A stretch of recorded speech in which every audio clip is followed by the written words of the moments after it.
nos nossos corações.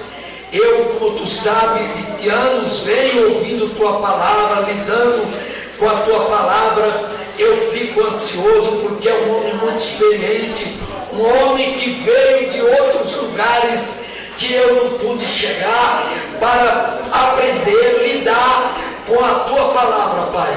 E eu estou curioso, porque eu quero levar para o meu coração, e depois, quando ela for postada, meu Pai, eu ainda tiro tempo para ouvir, para aprender. Em nome de Jesus, usa teu vaso para a glória de Deus. Amém, Jesus. Irmãos, pode se sentar.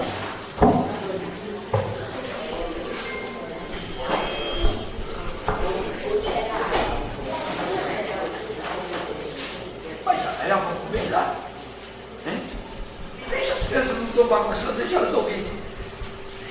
É que elas tomar suco e comer bolachinha. Se for errado, deixa elas assistir um pouco e depois leva. Vou orar por elas. Já oramos, pode começar. Olha agora, começa. Na hora dele, pessoal. Amém. Vamos abrir nossas Bíblias em Marcos. Marcos, capítulo 15, versículo 39. Aleluia!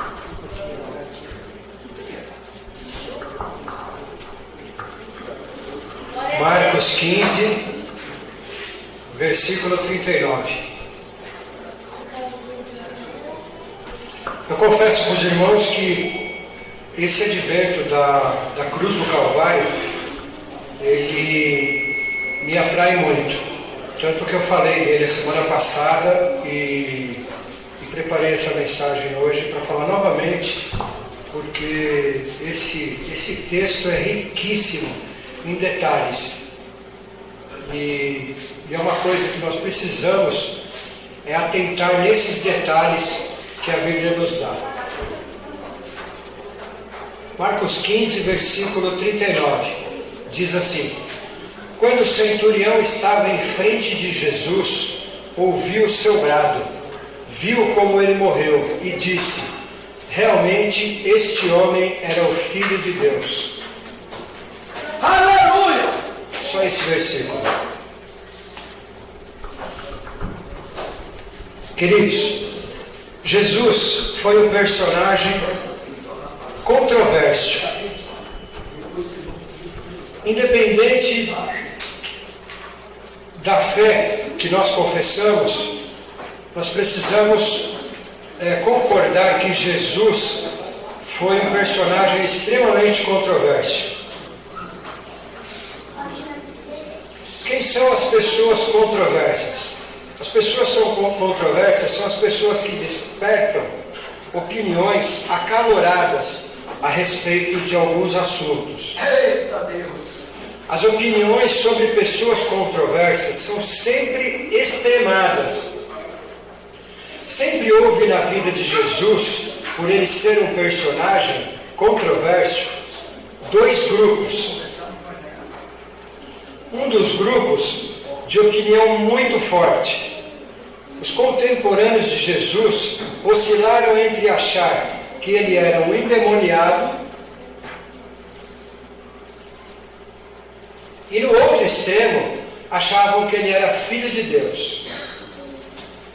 Para alguns, ele era a reencarnação de Elias. Para outros, ele era um embusteiro. Então Jesus causava essa polarização nas pessoas, que as pessoas iam que nem pêndulo, de um lado para o outro.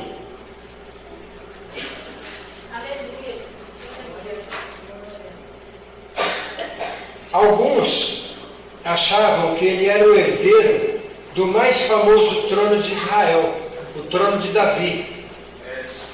Mas outros tratavam Jesus como apóstata, como herege.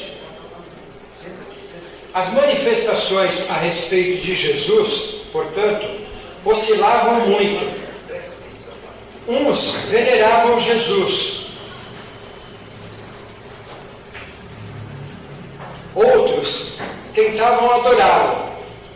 que nem um grupo que chegou na porta da casa onde ele estava e bradou em alta voz: bendito seja o seio que te amamentou. Essas pessoas tentavam adorar Jesus de alguma forma. É verdade. Mas havia um outro grupo que tentava empurrá-lo para o precipício, para que ele morresse.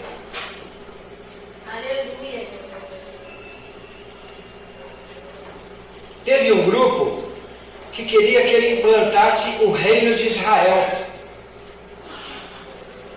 como Messias. Esse grupo eu falei a semana passada, que eram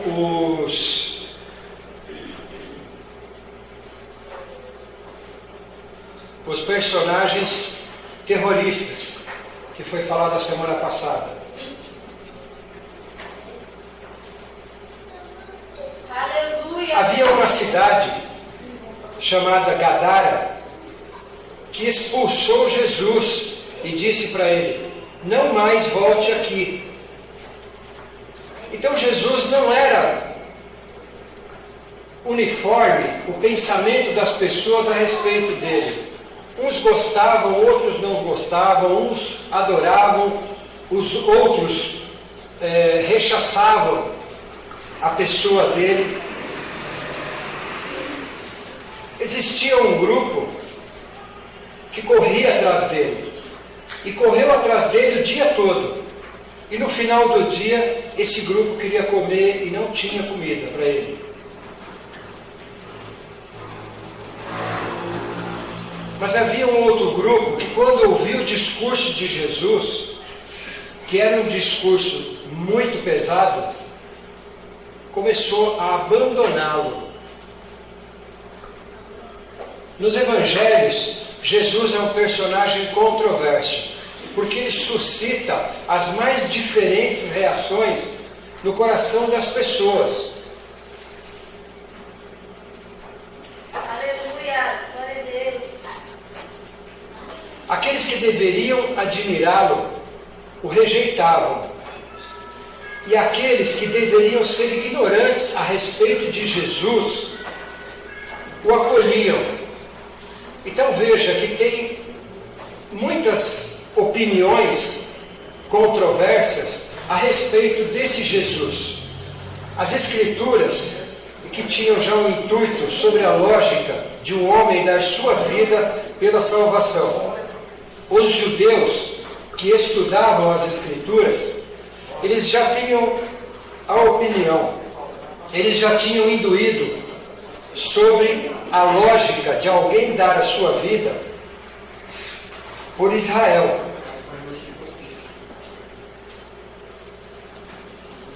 O relato de um historiador da época de Jesus, de antes da época de Jesus, um relato de Flávio Joséfo, dizia o seguinte: existiam alguns judeus na época de Jesus que eles eram extremamente patriotas. E aí Pilatos mandou distribuir brasões pela cidade. E esses patriotas ao extremo, o que eles fizeram para que isso não acontecesse? Eles se deitaram na rua para que a tropa romana passasse por cima deles, de tão patriota que eles eram. Só que quando Jesus foi no Sinédrio, esse grupo foi unânime em dizer que o senhorio deles era Herodes. Então esse grupo de patriotas da época não aceitou Jesus.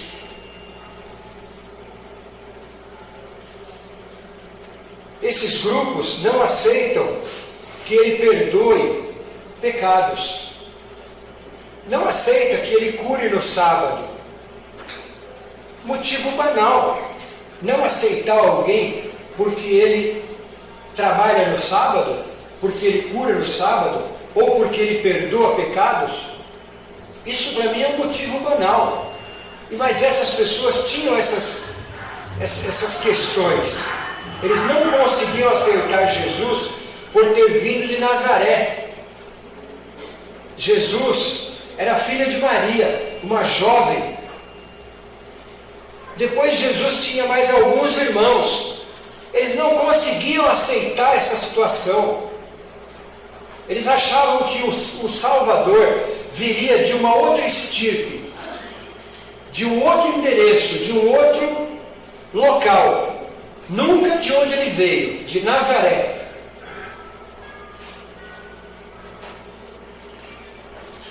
Então havia um grupo que era para aceitar e não aceitou.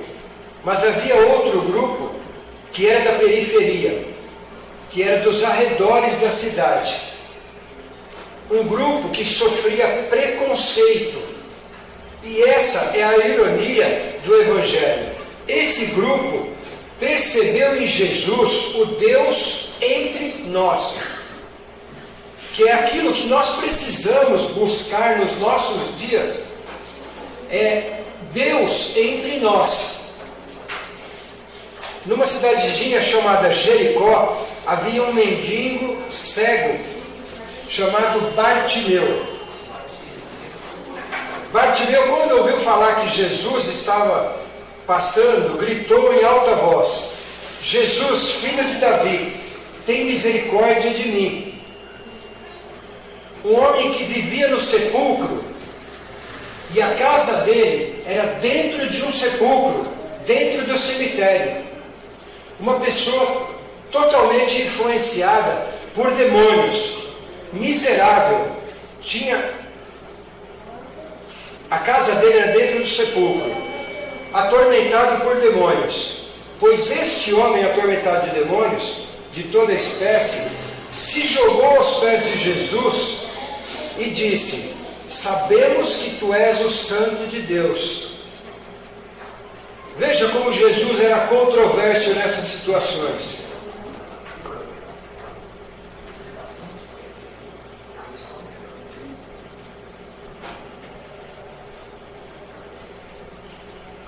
Olha a ironia. Os religiosos não sabiam, mas o endemoniado soube. A plebe, a patuleia, o João Ninguém da vida, viu os milagres de Jesus. Sabiam que ele era cheio do Espírito de Deus e estavam sendo visitados através de Jesus. Aqui um relato de um centurião romano que diante da cruz disse: este é o verdadeiro Filho de Deus. Aleluia! Na cruz, Glória a Deus! também haviam dois grupos no advento da cruz. O Evangelho fala de dois grupos de reações diante da cruz. Minha pergunta aqui, para você que me ouve, é: qual grupo você faz parte?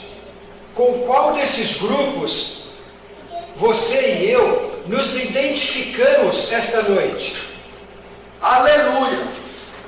Teve um grupo na cena do Calvário que foi cínico, calculista, extremamente pernicioso, quando diante de uma execução ele jogava sorte pela túnica do crucificado. Interessante que os relatos dos eventos e das falas que aconteceram em torno da cruz falam de dois grupos distintos. Um grupo que tinha Pedro, que o negou. Tinha Judas, que o vendeu. Tinha Pilatos, que o sentenciou. Tinha Herodes, que o difamou.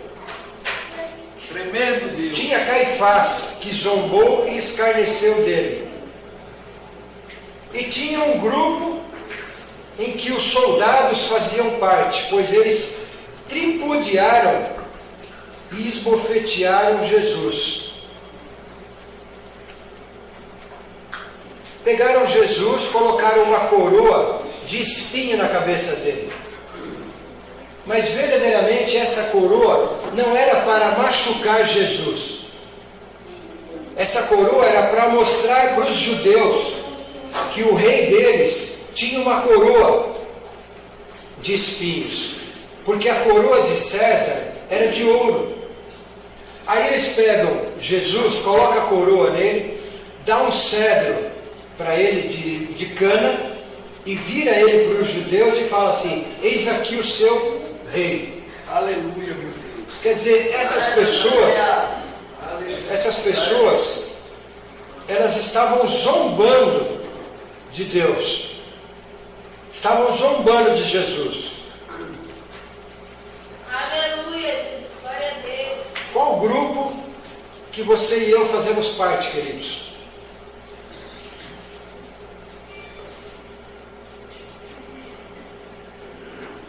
Mas tem outro grupo, que neste outro grupo, é interessante, que diante da cruz, no advento da cruz, duas pessoas falaram positivamente a respeito de Jesus. 3 pessoas falaram, mas 2 falaram positivamente a respeito de Jesus. Uma delas foi o ladrão chamado Dimas. Ele falou para Jesus: lembra-te de mim quando chegares no teu reino. O outro ladrão falou, mas ele fazia parte dos escarnecedores. E o outro, que falou positivamente, foi o centurião romano. E esse centurião era diante de todas as probabilidades da época. Esse centurião era o mais improvável de falar o que ele falou, com as declarações. Ele era muito improvável, pois ele é que gerenciou o rito da crucificação.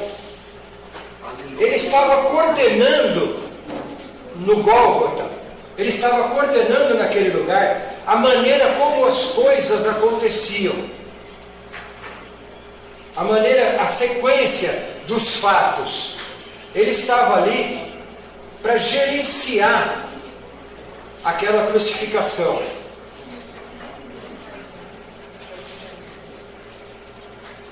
Aleluia. E ele, como centurião, o nome já diz, centurião, ele comandava uma centúria. Uma centúria são 100 soldados. Então ele coordenava 100 soldados de elite do Império Romano.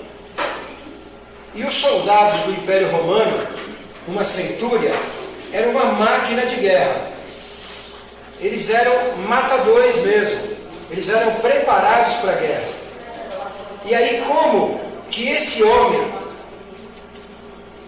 fala o que ele falou? Ele disse assim: verdadeiramente este é o Filho de Deus. Por que ele era improvável de falar isso? Porque ele era romano, queridos. Os romanos, ele era um pagão. Todo romano era pagão. E eles não tinham nada, os romanos não tinham nada a ver com a expectativa judaica messiânica. Eles não tinham nada a ver, eles não estavam por dentro do que estava acontecendo no clero da época, a respeito de Jesus, a respeito de Deus conosco e tudo mais. Ele era responsável por uma centúria, daí o nome de centurião. O homem que este centurião acabou de colocar na cruz tinha 12 apóstolos. E um deles o negou. E o outro o traiu. Então veja, não eram 12 na realidade, não eram mais 12, era menos ainda. E esse centurião comandava 100 soldados altamente qualificados para a época. Esse centurião, ele era com certeza adorador de ídolos pagãos. Assim como também muitos de nós, antes de conhecermos a graça redentora de Jesus, de Deus, nós também tínhamos outros objetivos na nossa vida. Então, esse centurião, pela norma do Império Romano, ele era um pagão. A Agora, o que fez ele se colocar do lado? O que fez? O que aconteceu para que esse centurião se colocasse do lado minguado, do lado pequeno, do lado daqueles que aprovavam Jesus? O que aconteceu com esse centurião? O texto diz assim: como ele viu o jeito que Jesus morreu, a dor que ele passou e a elegância com que ele enfrentou o ódio e o rechaço e a grandeza daqueles que o xingavam. Então, as atitudes de Jesus estavam influenciando aquele centurião, porque ele olhava de frente para a cruz, ele olhava para Jesus e ele via ali uma pessoa diferente. Ele olhava e ele via coisas que muitas outras pessoas não viam. Por exemplo, os soldados estavam jogando sorte pela túnica de Jesus, ali do lado. E aquele homem, que era o comandante de 100 soldados, ele estava olhando para Jesus e ele via coisas que os outros não viam. Ele via coisas que os comandantes não viam. Ele via coisas que o sinédrio não via. Ele estava vendo coisas ali que as pessoas não tinham visto. Glória a Deus. Quando a gente... Mas o que é que aconteceu com esse centurião para que ele visse essas coisas? Aleluia, Jesus. Glória a Deus. O que pode nos poupar dos nossos preconceitos? O que pode nos tirar do nosso individualismo? O que pode nos tirar do nosso individualismo? Nós somos individuais ao extremo. Mas quando nós vemos pessoas que estão ao nosso alcance, que estão sofrendo, a coisa muda. Aleluia. Nós precisamos jogar os nossos preconceitos fora. Grande Deus! O que pode sacar fora de uma cultura bárbara e violenta? O que pode abrir as mentes lacradas, obturadas, fechadas, de muitas pessoas que olham o sofrimento de outras e não conseguem se compadecer desse sofrimento? Aleluia. Quando a gente vê o sofrimento alheio, quando a gente é movido por compaixão. O que é compaixão? Compaixão tem duas palavras: com, que significa nós, e paixão, que significa sofrimento. Quando nós abrimos o nosso coração e deixamos o sofrimento de uma outra pessoa adentrar ao nosso coração. Quando isso acontece, nós somos salvos. Aleluia. Nós somos salvos dessa mesmice que nós vivemos, de não conseguir identificar o sofrimento de pessoas. Quem aqui conhece um homossexual, mas não conheceu um homossexual de ver na rua e de acenar tal, quem conhece um homossexual, de conversar com ele, de ser amigo dele, para saber todas as provações, tudo aquilo que ele passa na vida dele, tudo aquilo que ele a carga que ele aguenta no dia a dia. Porque a discriminação é muita. A discriminação é muita. Então só quem realmente está próximo e fica tomando conhecimento do que está acontecendo é que pode ter compaixão dessa pessoa. Se você conhece, por exemplo, uma pessoa que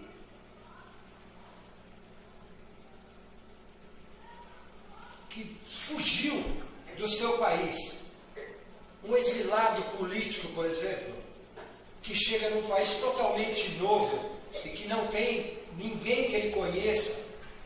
Se você conhece uma pessoa dessa, você consegue entender o que eu estou tentando passar. Quando essa pessoa começa a falar tudo aquilo que aconteceu com ela, de discriminação, tudo aquilo que aconteceu com ela, onde ela foi humilhada, você vai se compadecer dessa pessoa. Então, esse centurião, ele abriu o coração dele em um momento, naquela cruz do Calvário, em que ele se compadeceu da situação de Jesus. Uma fagulha, uma parte daquele sofrimento de Jesus entrou no coração daquele centurião.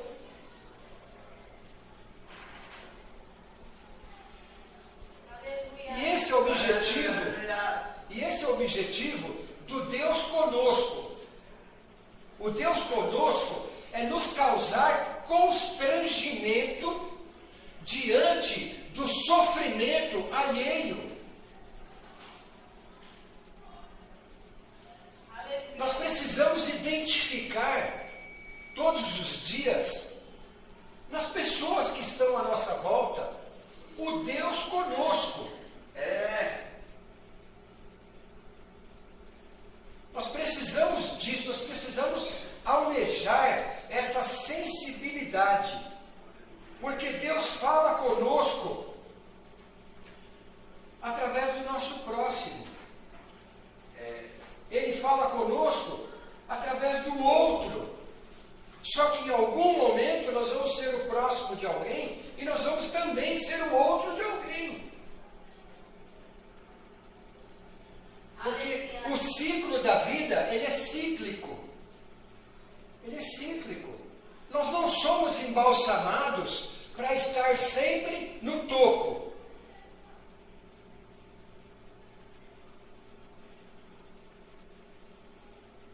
Nós não estamos sempre no topo.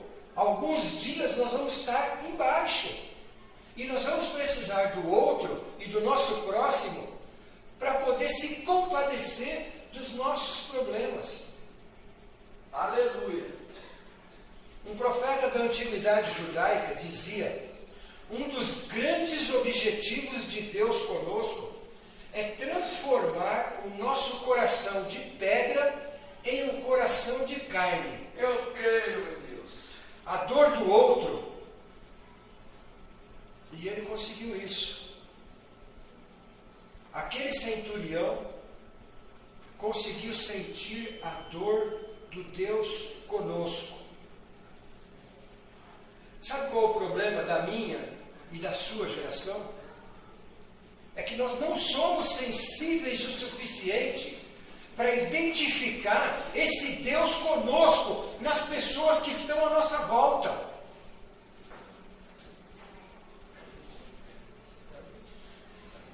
Nós estamos vivendo em uma sociedade tão bárbara que nós somos muitas vezes piores do que aquele centurião.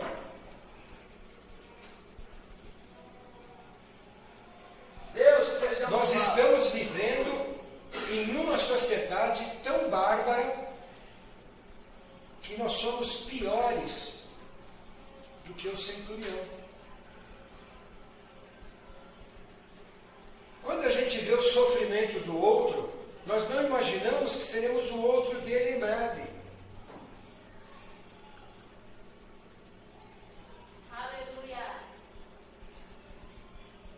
O problema da nossa geração é que o sofrimento do outro já não nos toca.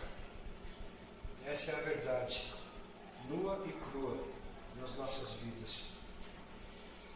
Mas nós estamos ficando pedrificados por essa falta de sensibilidade. Deus entre nós. Precisamos olhar as pessoas com o olhar de Deus. Quando nós olhamos as pessoas com o olhar de Deus, o abraço que nós dermos para essa pessoa é o abraço de Deus. O carinho que nós dermos para essa pessoa é o carinho de Deus.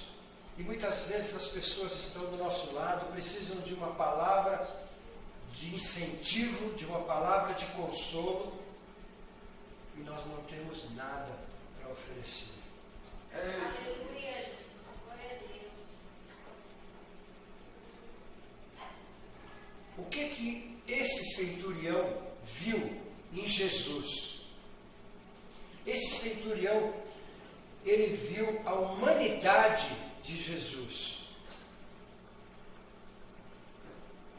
Ele viu que Jesus era igual a ele. E que Jesus estava sofrendo. E que poderia ser ele que estivesse no lugar de Jesus. Então esse centurião, para ele ver a humanidade de Jesus, ele se colocou no lugar de Jesus. Que muitas vezes acontece isso conosco, quando nós vemos uma pessoa sofrendo, nós nos compadecemos de uma certa forma, que nós choramos na nossa alma por aquilo que está acontecendo com aquela pessoa. Então, esse centurião, ele conseguiu se colocar no lugar de Jesus. E ele era um homem muito rico. Porque o soldado romano, ele ganhava soldo, que é salário, para poder ser fiel a Roma. E o centurião que comandava 100 soldados, um pelotão, ele ganhava muito bem. O que fez esse homem para se achegar dessa forma a Jesus? Ele abriu o coração, querido. Diante do sofrimento que Jesus estava passando. Aleluia. Ele se identificou com Jesus. Olha, muitas vezes o problema é a relação que nós temos com o eu e com o tu.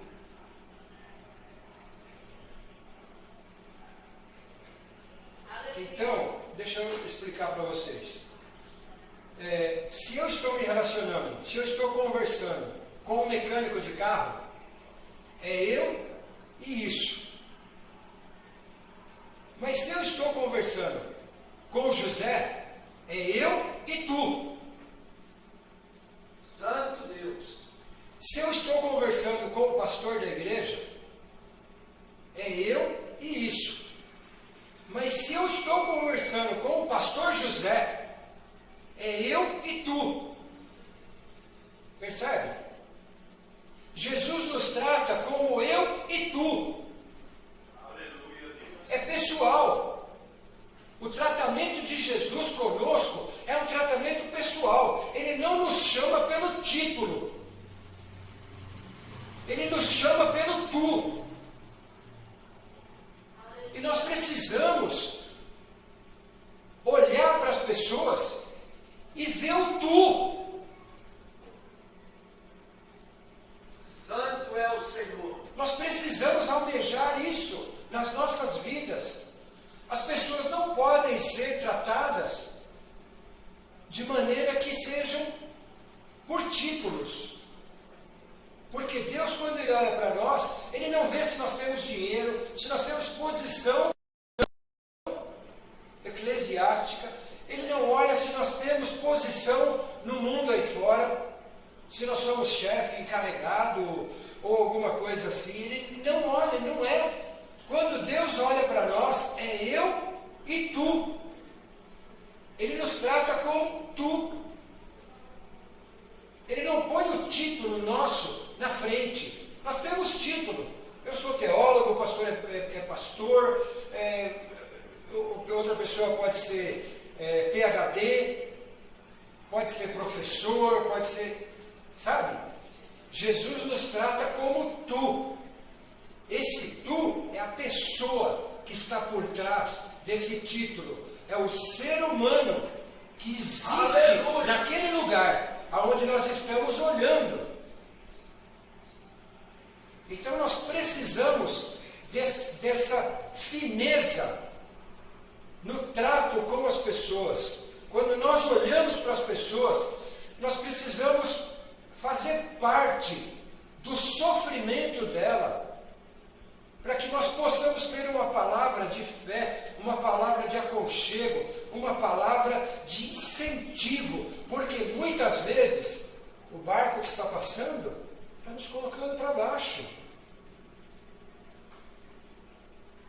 Então nós precisamos disso. Esse centurião também reconheceu a divindade de Jesus.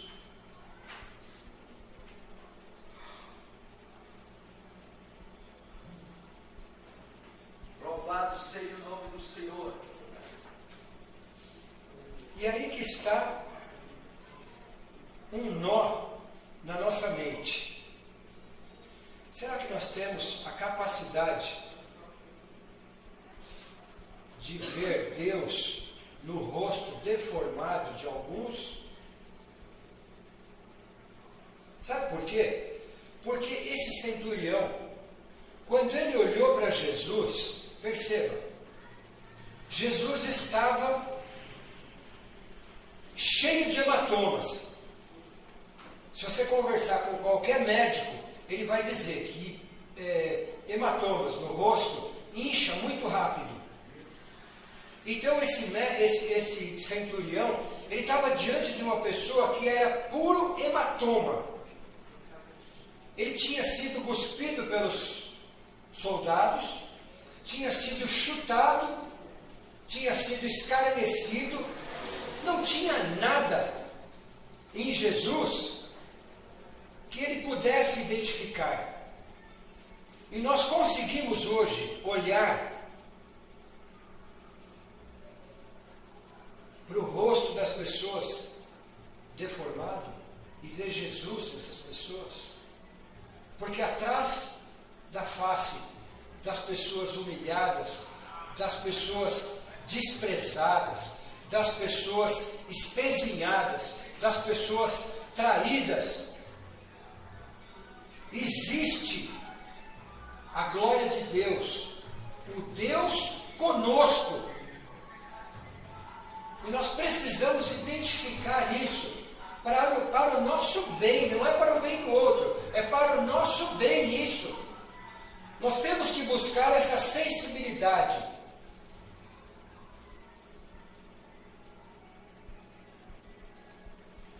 Esse centurião conseguiu ver tudo isso em Jesus, pregado naquela cruz.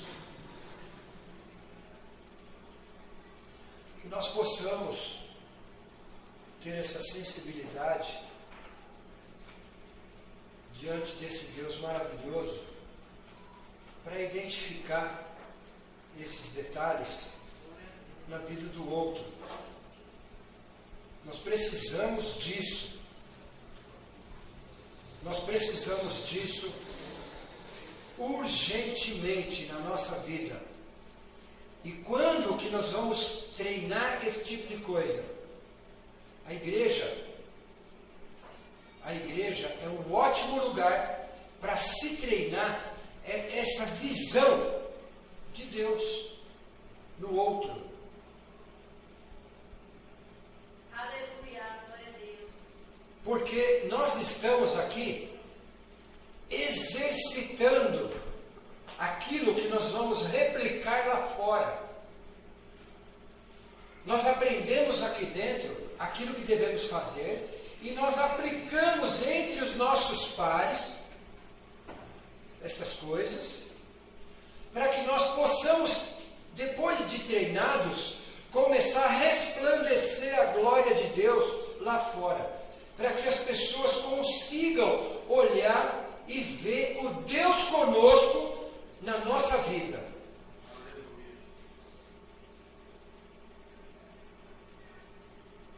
Eu agradeço a oportunidade, em nome de Jesus.